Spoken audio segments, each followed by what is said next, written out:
We're fortunate in as much as that our house in Queensland backs onto some wasteland, or bush as we call it here in Australia. I thought it would be nice to construct a cabin just to be able to take in the views from this location without being munched to life by the mosquitoes and other insects that are around here.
Normally you'd butt joint the floorboards over the joists, but I didn't have enough to waste, so I box jointed them instead using this setup on a table router.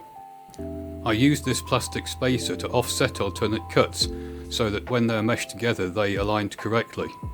That avoided having to adjust the router head multiple times and greatly speeded up that process.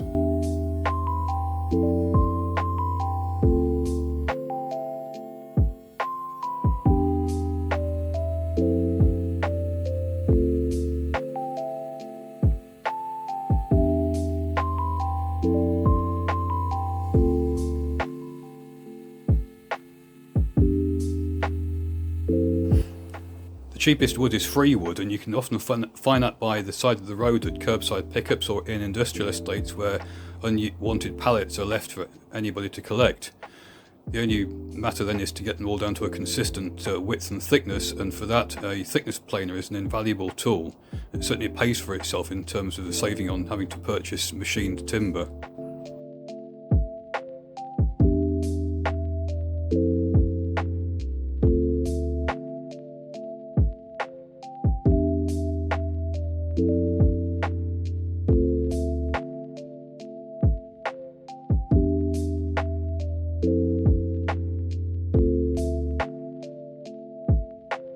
As this is very much a learning exercise for me, I have to be extremely careful in my setup to make sure that I don't create any unnecessary mistakes. Here I've laid out the frame for the front wall, and I'm just going to do a final walk around to make sure that everything is approximately in the right place before I start drilling and screwing.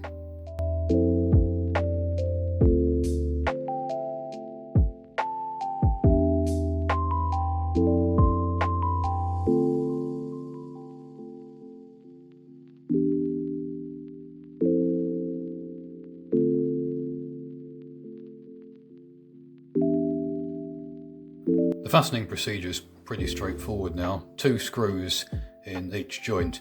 As you can see, I'm drilling into end grain timber, so I'm using 100mm screws to make sure there's a good purchase.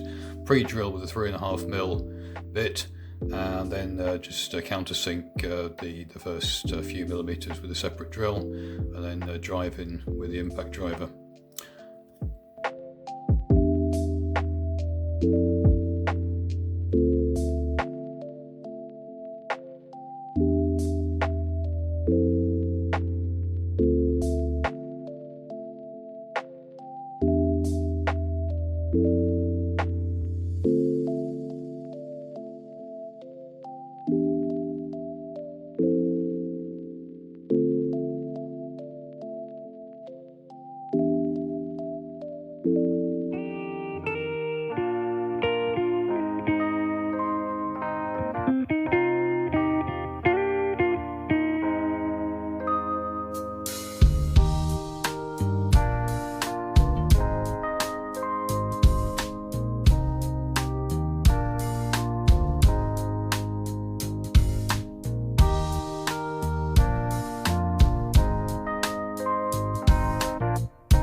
Assembly day.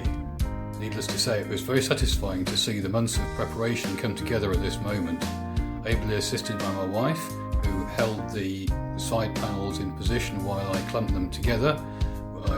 We assembled the structure.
To fix the ceiling battens, I had to use drill and dowel at one end.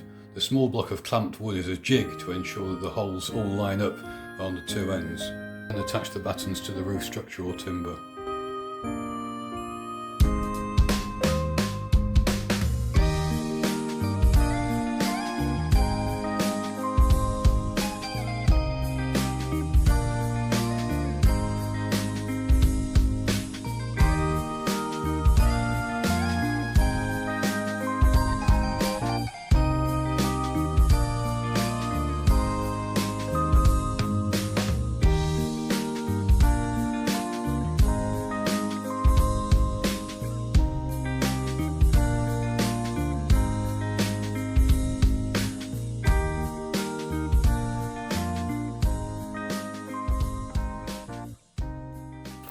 With the dowels inserted into the end of the batten, it was just a matter of pressing it into place, although a certain amount of percussive engineering force was required.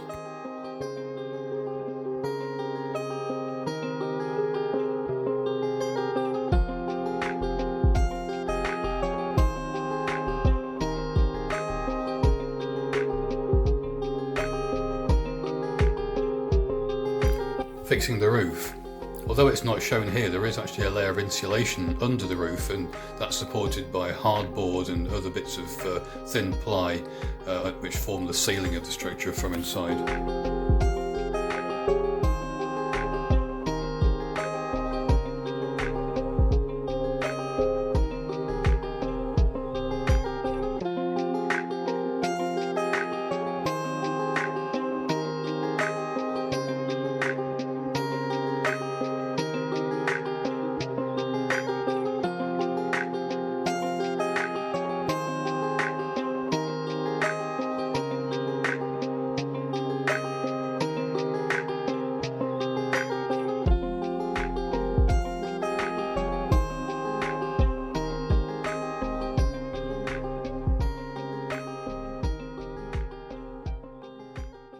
In a normal commercial operation, you'd butt the cladding at a batten or stud, but I didn't want all the wastage, so I chose to cut box joints on the ends of the cladding so that they could be interlocked together and form a continuous run.